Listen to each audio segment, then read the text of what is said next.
मैंने कहा कि अरे बाबा, इन्हीं को तो हम अल्लाह कहते हैं, इन्हीं को तो तुम ईश्वर कहते हो।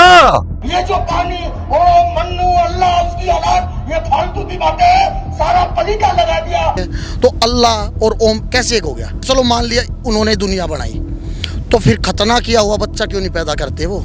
ईश्वर एक आहे, अल्लाह एक आहे, मग ही धर्माची विविधता कशासाठी? बिस्मिल्लाहिर्रहमानिर्रहीम। अस्सलाम वालेकुम दोस्तों, आपको पता है भारत में हिंदू मुस्लिम बहुत ज्यादा हो चुका है। अब तो ईसाइयों को, सिखों को भी टारगेट किया जाने लगा है। लेकिन मुसलमानों की तरफ से एक धर्म संसद यानी एक जलसा किया गया, जिसके अंदर तमाम मज़ाहिब के जो स्कॉलर्स हैं उनको इनवाइट किया गया, और जिसमें मौलाना अरशद मदनी साहब ने तकरीर की और उसके अंदर ये कहा कि ओम ईश्वर भगवान अल्लाह एक ही है, इसमें कोई फ़र्क नहीं है। लेकिन बहुत से लोगों ने इनकी मुखालफत की और मुसलमानों के बारे में बहुत ही गलत अल्फाज इस्तेमाल किए। और यही same question doctor Zakir Naik साहब से भी किया गया कि अल्लाह और ईश्वर किस तरीके से एक हो सकता है, ये तो नामुमकिन है। लेकिन डॉक्टर जाकिर नाइक साहब ने जिस तरीके का इसका जवाब दिया, मैं चाहूँगा आज की वीडियो आप ज़रूर देखिए। बहुत ही इंटरेस्टिंग वीडियो है, बहुत ही इंफॉर्मेशनल है। आज की वीडियो आपने एंड तक जरूर देखनी, तो बिना किसी देरी के आज की वीडियो शुरू करते हैं। ओम को पूछते थे। मैंने कहा ओम कौन है? बहुत से लोगों ने कहा कि वो एक हवा है जिनका कोई रूप नहीं है, कोई रंग नहीं है, वो दुनिया में हर जगह है, हवा हर जगह है। उन्होंने आसमान बनाया, उन्होंने जमीन। मैंने कहा कि अरे बाबा, इन्हीं को तो हम अल्लाह कहते हैं, इन्हीं को तो तुम ईश्वर कहते हो, इसी को तो हम अल्लाह कहते हैं। फारसी बोलने वाले खुदा कहते हैं, अंग्रेजी बोलने वाले गॉड कहते हैं। इसका मतलब ये है कि मनु एक अल्लाह, मनु यानी आदम, एक ओम यानी एक अल्लाह को पूजते थे। मैं जो बात कह रहा हूँ वो कह रहा हूँ और सही कह रहा हूँ। मैंने इस मसले पर गौर किया है। मोहब्बत से रहे, और इसके सिवा ये जो कहानी ओम मन्नू अल्लाह उसकी औलाद, ये फालतू की बातें सारा पलीटा लगा दिया एकता के सद्भावना के सम्मेलन को। तो अल्लाह और ओम कैसे एक हो गया? चलो मान लिया उन्होंने दुनिया बनाई, तो फिर खतना किया हुआ बच्चा क्यों नहीं पैदा करते वो? इनसे पूछ लो, इनकी 5 पीढ़ियों का नाम पूछ लो। रामलाल, श्यामलाल, विकास, गुलाब, ऋषभ, यही निकलेंगे इनके नाम भी, इनके पूर्वजों के नाम भी। जो ये जब बंटवारा हुआ था ना, वो धर्म के आधार पर हुआ था। यहाँ पे इनको भीख देकर रख दिया था। अगर पाकिस्तान में आज ये होते तो चाइना को अपनी लड़कियाँ बेच कर वहाँ पे आटा खाती है। हमारा हिंदुस्तान हम जब दिल करेगा जब खाली करवा देंगे। ऐलान होने की घोषणा बस, हिंदू राष्ट्र हुआ और ये बॉर्डर पर। ईश्वर एक आहे, अल्लाह एक आहे, मग ही धर्माची विविधता कशासाठी? मग तुम्ही काय करता? ईश्वराचं जे काम आहे त्यांनी एकच जर इस्लाम धर्म हे केला असता तर हे विविधता आली नसती ना, आणि तुम्हाला प्रचार पण करायची वेळ आली नसती। भाई साहब ने बहुत अच्छा सवाल पूछा है कि ईश्वर एक है, पैगाम एक है, तो ये दिगर धर्म क्यों हैं? ये इतने धर्म क्यों हैं? इसीलिए कुरान मजीद में लिखा है कि अल्लाह सुब्हाना व ताला ने एक ही मजहब भेजा है। जितने भी किताबों में मजहब जो लिखा है वो एक ही है। ये हम इंसानों ने गलत बनाए हैं। ये हम इंसानों ने, जितने भी इख्तिलाफ है हम इंसान ने किए हैं। तो कुरान मजीद में लिखा है कि अल्लाह भगवान ने एक ही धर्म भेजा है, और वो एक धर्म में लिखा है कि एक ही खुदा। लेकिन ये मुसलमान, हिंदू, ख्रिश्चन, शीख, ईसाई हे कशासाठी? एकाच इस्लाम धर्मात जर सगळ्या पहिल्यापासून आले असते, ह्या काय भानगड करायची गरजच नव्हती ना।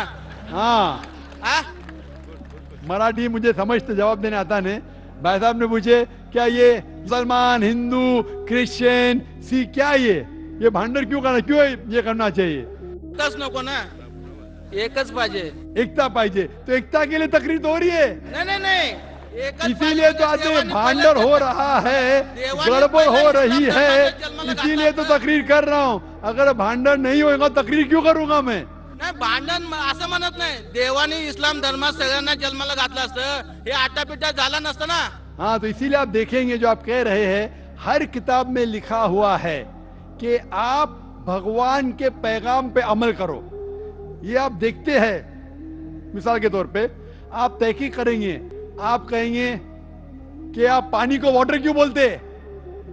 ये पानी, वाटर, जल क्या है? सिर्फ पानी कहो। हे सगळ्यांनी मानायला पाहिजे ना। पानी कह सकते, जल कह सकते, पानी कहते हिंदी में, जल कहते संस्कृत में, वाटर कहते हैं इंग्लिश में, मोया कहते हैं अरबिक में। लेकिन मैं कहना चाहता हूं कि अगर आप तहकीक करेंगे, सब मजहब, सब धर्म का पैगाम एक ही है, वो मिलावट को हटा दो, जो यकसा है उसके ऊपर अमल करो। इसीलिए मैं कहता हूं, अगर आपको जितने डॉक्टर साहेब, आपको जितने समजलं नाही, सगळे जर इस्लाम धर्मात आले असते ना, हे तुम्ही आटापिटा करायची गरज नव्हती. म्हणजे देवाने पहिलं ते जन्म तिथं घालायला पाहिजे होतं. पण हे विरोधात का तयार झाले, असं का व्हावं? तुमचं काय मत आहे याच्याबद्दल? क्या बोले, जरा मराठी इतनी मेरी अच्छी नहीं, समझ गया हूं मैं। आप ये कहना चाहते हैं कि आप क्यों कहते हैं कि इस्लाम ही सही है?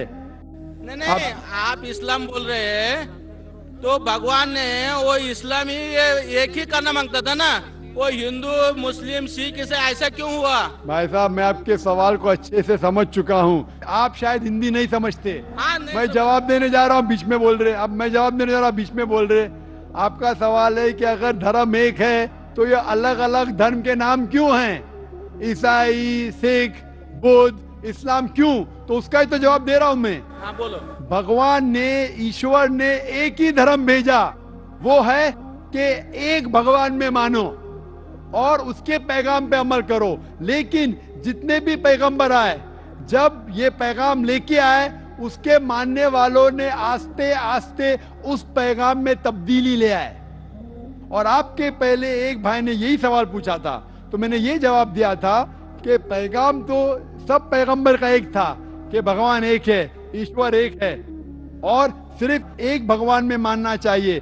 बुत परस्ती गलत है, भगवान का बुत नहीं बनाना चाहिए, भगवान ने बेटा नहीं जना।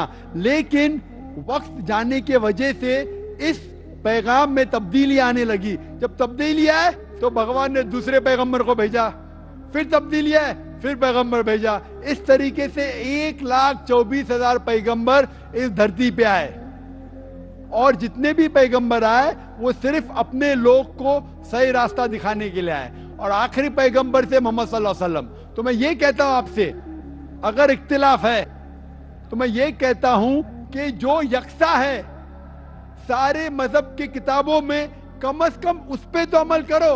मैं आपसे पूछना चाहता हूं, आप बोलते सब धर्म एक के बराबर, तो आपकी किताब में लिखा है मोहम्मद सल्लल्लाहु अलैहि वसल्लम के बारे में, आप क्या मोहम्मद सल्लल्लाहु अलैहि वसल्लम को मानते हैं? मैं आपसे पूछना चाहता हूं भाई साहब। मी ईश्वराला मानतो।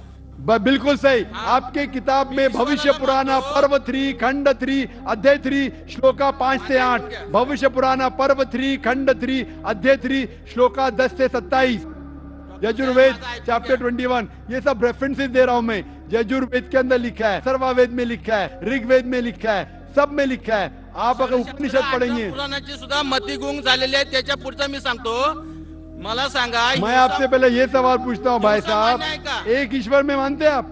हाँ, एक ईश्वर मानतो। बस मैं भी मानता हूँ। आप मानते उस ईश्वर में प्रतिमा नहीं है? नहीं है। नहीं है, कोई बुत नहीं है, कोई तस्वीर नहीं है। नहीं है। बस बिल्कुल सही। तो पहले में पास है आप, पहले स्टेज में आप पास है, सगळं मी मानतो।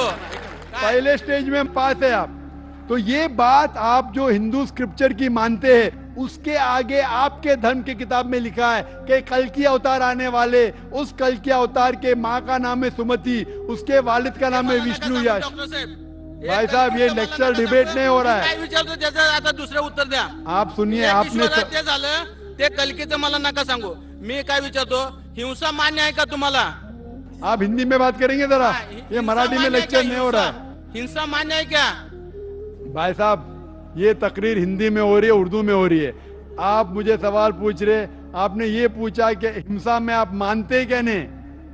वायलेंस, इस्लाम के मानी है अमन।